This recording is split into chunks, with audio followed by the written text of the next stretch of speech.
ofreciéndote la mejor programación musical. Somos Radio Pública Jugones, la 91.9 FM. 8 de la mañana con 5 minutos, 8 de la mañana con 5 minutos. Saludamos a Verónica Armijos, a Michael Ayala, a René Orellana, dice por acá también buen día. El parte de las canchas deportivas no debería generalizar. Aquí en Pasaje hay 3 o 4 canchas sintéticas cerradas que se puede abrir con restricciones y buen control de normas de bioseguridad y restringir los campeonatos.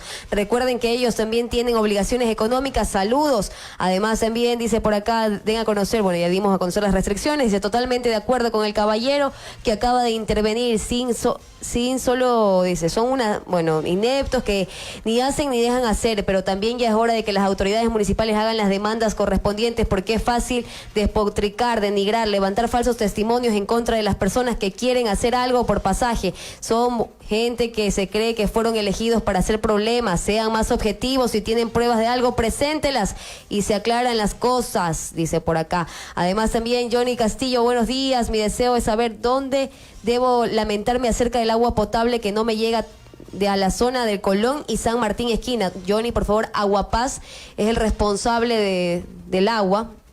Si es posible me deja un mensaje, nos deja un mensaje por interno y nosotros le hacemos llegar la denuncia a los representantes de Aguapaz. También José Andrés Polo, gracias por la información y saludos amigos de Jugones, Dios los bendiga, full sintonía en la 9 de octubre y Jugones, saludos para Elsa, Juliet, la banda Quichimbo. Ahora sí, tenemos ya como invitada ya tenemos acá a nuestra invitada del día de hoy, la doctora Joana Ario Pajas, quien es la directora del Hospital San Vicente de Paúl, con quien conversaremos acerca de la realidad y cómo funciona el hospital, porque tenemos ya el informe, incluso con las diapositivas para informarle a la ciudadanía. Buenos días, doctora, bienvenida. Buenos días, muchas gracias por darnos la oportunidad de, en este momento, de poder comunicarnos con el resto de nuestra ciudadanía a través de esta prestigiosa radio, en donde, si bien es cierto, el Hospital San Vicente de Paúl, hoy en día, después de del inicio de la pandemia, se convirtió en un hospital general, teniendo en cuenta que no solo recibimos a pacientes de nuestro cantón, sino también a pacientes de la provincia, y también de los cantones aledaños de las provincias que están con límites de la provincia del Oro. Hay que hacer un énfasis en esta situación, porque muchas personas han comentado, por ejemplo, el día de ayer con la publicación de las medidas, que según lo que mencionan son demasiado estrictas, dicen, son demasiado estrictas, pero nos olvidamos de qué función está cumpliendo actualmente el Hospital San Vicente de Paúl, doctora. Bueno, el Hospital San Vicente de Paúl tiene 2 sectores. El uno que es el área COVID, porque nosotros también tenemos área COVID, con 10 camas disponibles. Y el otro lado que le llamamos la parte blanca, que es la parte donde tenemos el resto de las patologías. Y aparte de eso, todo lo que recibimos de la emergencia, como accidentes de tránsito y accidentes por cualquier tipo de arma blanca o sino de accidentes de bala. Entonces todo este tipo de pacientes llegan a nuestro hospital. Es por eso que el hospital es mixto, convertido en un área COVID y también en una parte blanca. Al principio se manifestaba que el Hospital San Vicente de Paúl iba a atender solo las patologías de la provincia y que no se iba a atender casos COVID. Pero ¿desde cuándo se apertura también ya el servicio a los casos COVID y si todavía se mantienen cerradas para otras patologías el Hospital San Vicente de Paúl y el Hospital del IES? Sí, en un inicio el Hospital San Vicente de Paúl no era hospital COVID, pero si nosotros vemos unas diapositivas que presentamos en el COE, nos damos cuenta que en el mes de abril, en donde aquí hubo el rebrote, el inicio en realidad de esta pandemia, la tuvimos en el mes de abril, y eso significó que era imposible no tener un área COVID, porque el Hospital Teófilo Dávila, que fue designado para COVID en la provincia del Oro, estaba totalmente saturado. Entonces nos vimos en la obligación de abrir una sala COVID para todos estos pacientes, que en el mes de abril fueron muchos. Entonces, esta esta era la realidad que estábamos viviendo en Pasaje. Por consiguiente, no podíamos dejar a nuestros pacientes que llegaban a la carpa con una insuficiencia respiratoria grave sin tener que ponerles el oxígeno necesario. Entonces, la idea en ese momento del director que estaba, pues fue muy buena, en el sentido de dejar el área de emergencia, donde ha funcionado siempre el hospital con su emergencia, convertirla en una sala COVID, porque en esa área nosotros hemos tenido las tomas de oxígeno necesarias para que no falte el oxígeno para los pacientes con COVID. Las otras patologías son patologías igual de emergencia, son patologías de pacientes crónicos que se agudizan en este momento, pero lo que sí hemos dejado, y pedimos 1000 disculpas a la ciudadanía, es las cirugías programadas. Entre ellas las cirugías de vesícula. Tenemos bastantes personas que se acercan día a día a preguntar cuándo van a ser intervenidos con su cirugía de vesícula. Entonces, en realidad, como todavía seguimos en pandemia, si bien es cierto, lo único que terminó fue el estado de excepción. A veces nos equivocamos entre una palabra y otra. El estado de excepción, el estado que nos quita el toque de queda, pero no hemos terminado la emergencia sanitaria, ni tampoco hemos terminado la pandemia. Entonces, no podemos equivocarnos en esa parte. Entonces, en realidad, como ustedes están observando, esta es la emergencia, es la sala COVID actualmente, ¿no? Entonces, esto fue asignado en el momento de marzo. ¿Esto se creó? Esto, sí, o sea, este es el área de emergencia normalmente, pero sacamos toda la emergencia y solamente lo dejamos el área COVID, el área COVID. Está en la parte donde antes estaba la emergencia. Donde antes estaba la emergencia, allí está ahora la sala COVID. Pero les informo que la Organización Mundial de la Salud ha indicado que aparentemente durante este año vamos a tener 3 brotes de coronavirus. Como ustedes ven, aquí está lo que yo les hablaba de los pacientes hospitalizados de marzo a septiembre. Tenemos un repunte en marzo y mayo. Ese fue el momento en que nos golpeó a nosotros el coronavirus. Así es. En donde tuvimos que poner ya una sala porque era imposible mantenernos solamente en blanco. Y luego tuvimos hasta junio, un poquito más, pero en agosto ya tuvimos nuevamente una elevación. No tanto como anteriormente, porque también tenemos que ver que los pacientes se quedan en su casa cuando son leves, moderados. También hay muchos en casa con oxígeno. Tienen un poquito de miedo ir hacia el área hospitalaria, claro, porque como ustedes saben, el momento que un paciente entra a esta sala ya no es visto por los familiares. Entonces ya nadie puede entrar, solamente con trajes especiales. Ahora, hablando de las defunciones, doctora, que tenemos acá también el cuadro de las defunciones que ustedes han registrado, pero por COVID-19. Nosotros hemos registrado este cuadro por 2 diagnósticos. El uno que es insuficiencia respiratoria sospechoso de COVID y el otro que es insuficiencia respiratoria confirmado de COVID. El sospechoso de COVID es el paciente que clínicamente tiene la sintomatología COVID y a ello se agrega la tomografía, que es el gold estándar de la parte de imagenología, en donde nos evidencia a nosotros el tipo de tomografía, la imagen característica de lo que es COVID. Ese es el paciente sospechoso COVID. Confirmado COVID es el paciente que se le hace los exámenes del hisopado. Exacto. El hisopado que... Póngale anterior, por favor.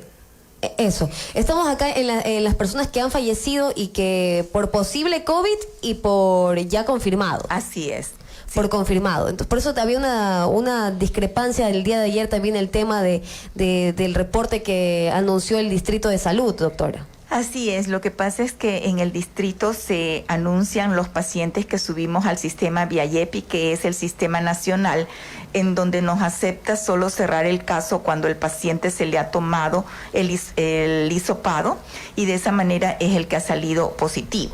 Pero, ¿qué es lo que sucede? Nosotros en esta época no teníamos cerca de cómo llevar las muestras, porque si ustedes recuerdan, nos pusieron muestras para llevar a Cuenca, para llevar a Quito, y aparte de eso, el material del hisopado no era la cantidad suficiente como para nosotros tomar esa muestra. Y es más, el traslado hacia la ciudad de Cuenca no teníamos el carro disponible. Entonces, por un tema de logística, entonces se retrasaba. Por un tema de logística se retrasaba y no se podían cerrar los casos en el sistema. Pero entonces, estamos hablando es la realidad. Estamos hablando que hubo 2 muertes en marzo por COVID o por posible COVID. Sí. En abril, 21 fallecidos por problemas respiratorios o por posible COVID o por COVID, confirmado. En mayo ahí vemos que el pico sube, que ya serían los meses donde hubo el brote, ¿no? Sería el 30 personas que fallecieron, ¿no? Así. En junio 10, en julio 9, en agosto 8 y hasta el momento 2 personas han fallecido por problemas respiratorios o por posibles o por COVID. No, ya los últimos que tenemos nosotros ya son confirmados. Confirmados. ¿Desde qué mes? Desde el mes de agosto y septiembre son confirmados, porque ya hemos tenido una mejor logística, hemos tenido también ya los materiales, y todo paciente que ingresa va haciéndosele el hisopado desde el momento del ingreso. Esto en el tema solo de COVID-19, atención, porque van a decir, no, este es el número, estamos hablando de un número bastante alto. Sí, solo porque una vida vale la pena tomar todas las medidas. Así es. Para salvar la vida de alguien. Sí, esto es solamente lo que corresponde a COVID. Más adelante hay también hemos tenido la satisfacción de tener altas hospitalarias. El día lunes dimos también de alta a una pacientita ya de la tercera edad, que es de Oscurrumi, que ya se hizo el cerco porque en la familia habían jóvenes que salieron positivos. Entonces, esto es lo que es el llamado del Ministerio de Salud Pública, es el llamado del Hospital San Vicente de Paúl, que no nos confiemos, nos estamos confiando porque aparentemente parece que se hizo una fiesta posterior a lo que dijimos, ya no va a haber estado de excepción, pero no hay que confiarse. En realidad, si bien es cierto, la mayoría ya ha pasado por el COVID, pero todavía queda un cierto grupo de que no ha sido todavía, no ha tenido todavía la enfermedad, pero en los pacientes mayores, en los pacientes de la tercera edad, que tienen otras patologías adicionales como diabetes, hipertensión, cáncer, tuberculosis, VIH. Entonces, esos pacientes son susceptibles a que un paciente que sea con síntomas leves, que apenas tenga un pequeño dolor de cabeza y algo de tos, y a los 2 días ya no tiene más nada, ese paciente sigue siendo contagioso y va a contagiar al resto de su familia. Parece que en Oscurrumi esto fue lo que sucedió, y la abuelita terminó contagiada y con COVID, pero gracias a los cuidados, gracias a Dios, ya se logró superar. En esta semana, el lunes, le dimos el alta y ella ya fue. Entonces ahí están 54 altas referidos. Me imagino que se trata de las personas que les llevaron a otro. Son los pacientes graves, porque nosotros no podemos tener pacientes graves que necesiten ventilador, porque primero el área es un área donde no hay una presión positiva, en donde nosotros llegamos a hacer una intubación y el médico, la enfermera se contamina. Entonces, no es un área adecuada para hacer intubación, ni tampoco tenemos el especialista en cuidados intensivos. Entonces, ¿qué es lo que hacemos con estos pacientes graves? Nosotros le buscamos la referencia. Nuestro hospital de referencia es el Hospital Teófilo Dávila y el Seguro Social. Entonces hacemos esa referencia hacia esos 2 hospitales para que allí puedan los pacientes llegar a cuidados intensivos. Ok, perfecto. Entonces vamos con la siguiente diapositiva, por favor, Vladi. Los pacientes ingresados por las edades, ¿cuáles son las personas que han tenido mayor contagio y que han sido hospitalizados? Es muy importante. Estamos hablando sobre... Todas estas cifras son por COVID-19 que ha atendido el Hospital San Vicente de Paúl. Sí, son los ingresos que hemos tenido, 172 ingresos, y entre ellos pues las edades comprendidas, como yo les indicaba, entre los 61 años y hasta los 80 años, ¿no? Entonces, en realidad tenemos nosotros ese grupo como parte, pero no nos olvidemos que el menor de 50 años también es un grupo que, si bien es cierto, no está dando sintomatologías de ingreso, pero sí está dando sintomatología leve que puede ser tratada ambulatoriamente en su casa, porque no ambulatoriamente tampoco, porque tiene que guardar lo que es la cuarentena. Ok, vamos con la siguiente diapositiva, por favor, Vladi. Ahí está, hay un mayor contagio en hombres que en mujeres. Eso también es un dato bastante interesante, ¿no? Ahí se registran 104 personas, caballeros, que han sido hospitalizados por COVID-19 y 68 mujeres. Así es, sí. Actualmente, pues, esta cifra también se da a nivel mundial en todas las revistas que últimamente se están haciendo las investigaciones, y la OMS también lo confirma, más es en hombres que en mujeres. Ok, eso en el tema ya de los pacientes ingresados, doctora. También podemos observar que hay... Exacto, sí. Esta zona que se ha habilitado para atender, que es en una carpa que está ubicada a las afueras no en la afuera, bueno, en la parte del patiecito que tiene el hospital. Así es. Bueno, esto lo hicimos nosotros el momento en que nos declararon ya la pandemia a nivel del Ecuador también. Entonces, esto se hizo en el mes de marzo. Pusimos una carpa en la parte externa de la emergencia para todos los pacientes que llegaban con síntomas respiratorios. Es aquí donde les estoy indicando que teníamos nosotros, y hasta ahora tenemos unos chailones, unas camillas con tanques de oxígeno para el paciente que llegue en ese momento, y se le coloca oxígeno y se lo valora. Aquí es donde nosotros decidimos, de acuerdo a los exámenes y de acuerdo a la sintomatología, si el paciente presenta o no sospecha de COVID. ¿Por qué razón? Porque este es el lugar de triaje donde nosotros vamos a decidir si el paciente va a sala COVID o si el paciente va a la parte blanca del hospital, entonces a la sala de clínica. Entonces, aquí también permanece un médico, una enfermera, de manera constante, 24 horas, 7 días a la semana, y estamos atendiendo de manera permanente. Esta carpa no la vamos a quitar, va a seguir en atención permanente. Entonces ahí están también el número de pacientes que han sido atendidos con síntomas respiratorios. En marzo vemos que hay 675, en abril 897, en mayo 504, en junio 267, en julio 359, agosto nuevamente sube, que es algo de lo que nos llama la atención, personas que han sido atendidas con síntomas respiratorios. 591 pacientes fueron atendidos, y en septiembre 223. Esto nos da un indicador también que no tenemos que relajarnos, doctora. Eso era lo que yo hacía las indicaciones el día de ayer en el COE, que esto es lo que significa que nosotros mantenemos el virus presente. ¿Por qué? Porque el virus se puede manifestar solamente como una gripe, pero dependiendo del estado inmunológico del paciente puede llegar a una neumonía grave. Pero el virus se mantiene. Como dicen las estadísticas, nosotros hablamos más o menos del 80% de una sintomatología leve a moderada, y el 20% pues lo dejamos para los casos más graves.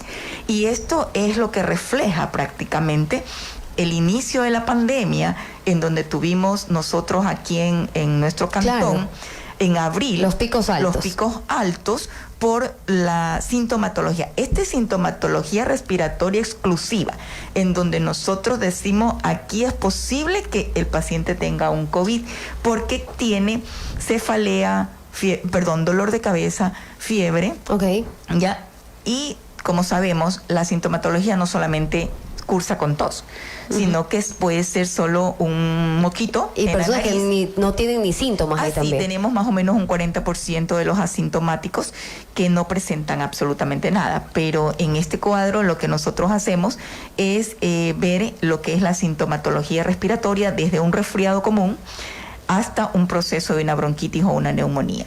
Ahí vemos también las pruebas realizadas por hisopado nasofaringeos, así se llama, ¿no? Sí, hisopado que han dado 19 positivos y negativos 96, y se han hecho un total de 115 pruebas realizadas por hisopado, doctora. Sí, esto es un total de lo que hemos hecho nosotros como Hospital San Vicente de Paúl, porque el total lo maneja del todo el cantón, el distrito. Esto es solo Hospital San Vicente de Paúl.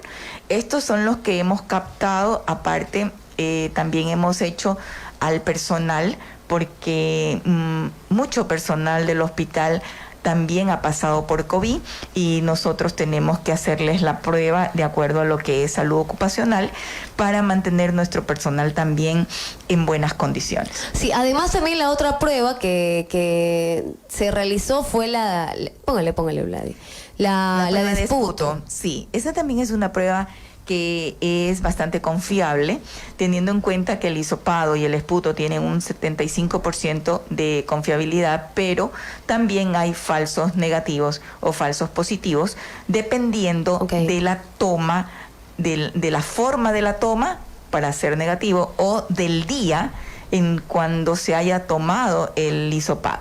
Entonces vemos que hay 19 casos positivos y alrededor de 67 negativos y suman un total de 86 pruebas realizadas de esputo. Y ahora ya entrando al plan Yo Me Cuido, ¿no? Que ese también ha sido la propuesta del gobierno nacional, doctora.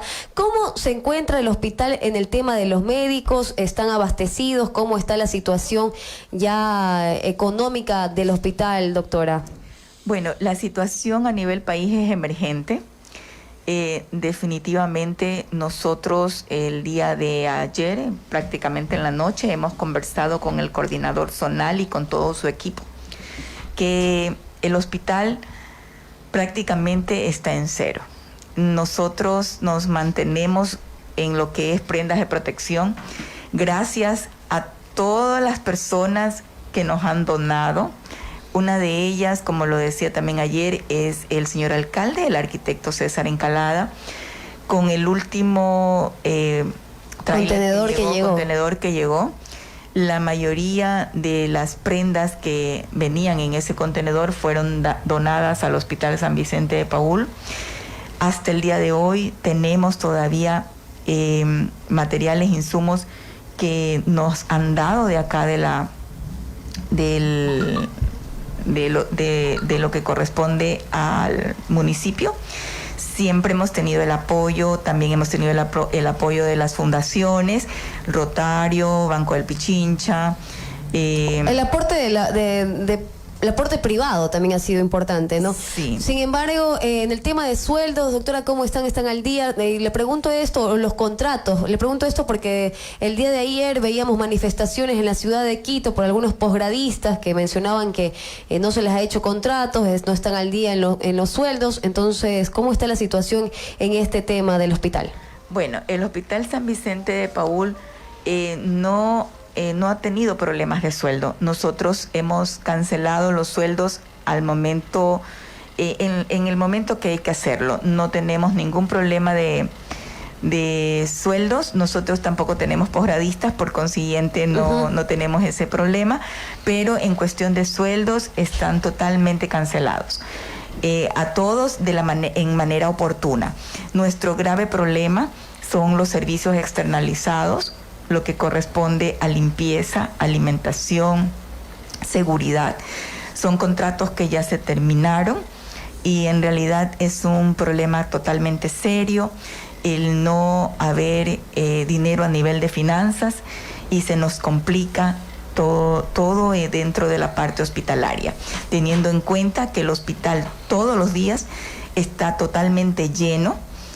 Tenemos un hospital con las 65 camas ocupadas, más 10 camas que tenemos en observación abajo en emergencia y también neonatología, porque nosotros ahora tenemos aquí neonatología del Hospital Teófilo Dávila, ya, porque recibimos a todo lo que corresponde a embarazadas del área de Doctora, Machala. y precisamente sobre ese tema también nos hacen algunas preguntas acá la audiencia. Dice, por favor aprovechen preguntándole sobre el caso, porque también le pasó a la bebé de mi prima. Dice, ¿qué fue lo que ocurrió días atrás donde se desató también un tema bastante delicado?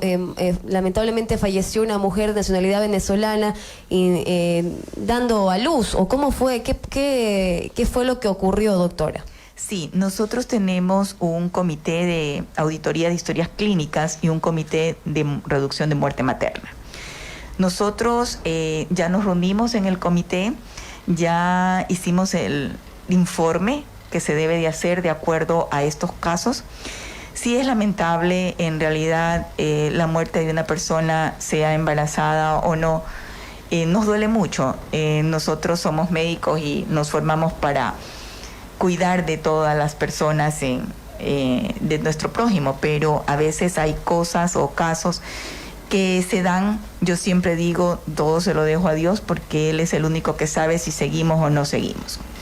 Y es el que nos ilumina y nos da más conocimiento para todas las cosas. Pero hemos hecho nosotros ya el trabajo que nos corresponde como hospital, el informe, el cual ya fue enviado a nuestra coordinación zonal, que es Loja. Ellos emitirán hacia Planta Central, y en Planta Central del Ministerio ellos tienen un grupo de personas especializadas para dar su veredicto y opinión de lo que haya sucedido. Entonces nosotros estamos en esa espera para cuando ya nos den... Ya están instancias legales. Ya son instancias legales diferentes a lo que nosotros simplemente hacemos, es el informe detallado de la historia clínica, de cómo fue llevada la historia clínica y qué nomás son los pasos que se siguieron. Entonces, en Quito hay ya un peritaje de la misma historia clínica de acuerdo al informe emitido por nosotros, en donde ya se da ya su informe final. Perfecto, doctora. Muchísimas gracias por acompañarnos el día de hoy. Estuvimos conversando con la doctora Joana Ario Pajas, directora del Hospital San Vicente de Paúl. El mensaje final para la audiencia, por favor. Sí, eso sí quería pedirles, por favor.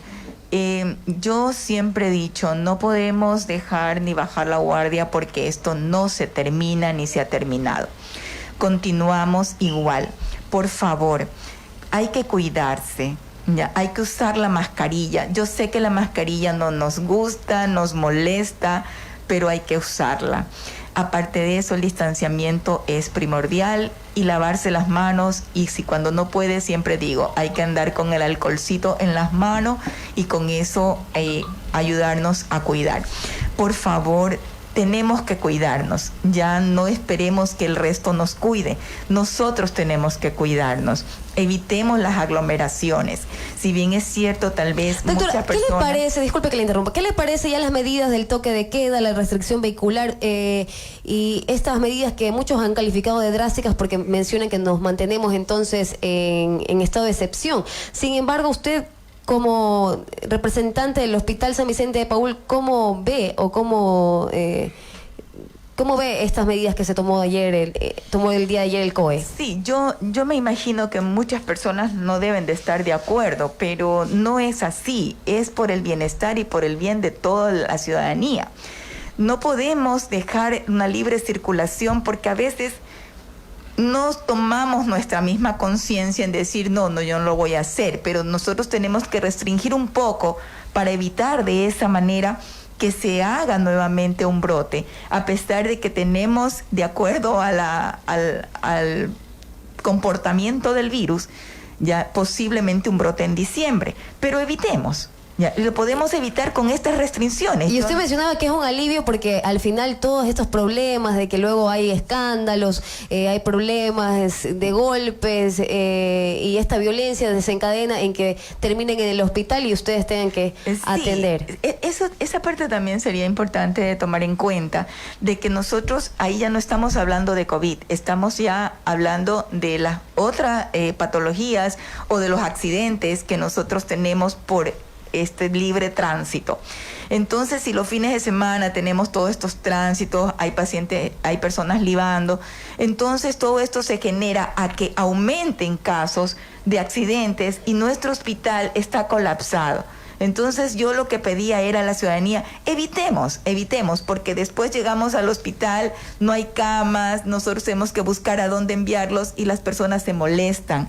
Ya dejan diciéndole de todo al médico residente que trabaja 24 horas y es el médico que está pendiente de todo lo que el resto pueda hacer o no.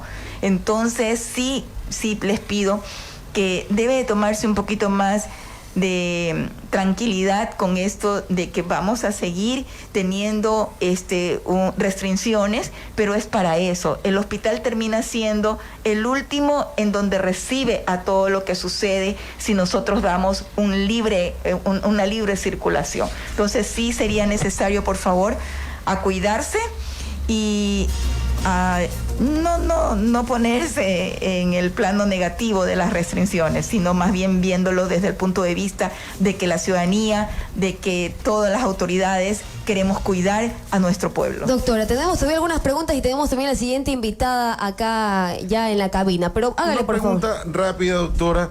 Nos están también consultando sobre las pruebas del talón que se le hace a los recién nacidos. ¿Esa situación cómo se encuentra actualmente en el hospital? ¿Se está dando el servicio? Hay quejas también que aquí al medio han hecho llegar personas que no se estaban realizando o que no hay una información clara acerca de en qué lugar ir, porque dice que del hospital los mandan al subcentro. Y sí le hacen, dice Vladi. Les vuelven a dar. Vladi, que es recién abuelito y papá. Sí.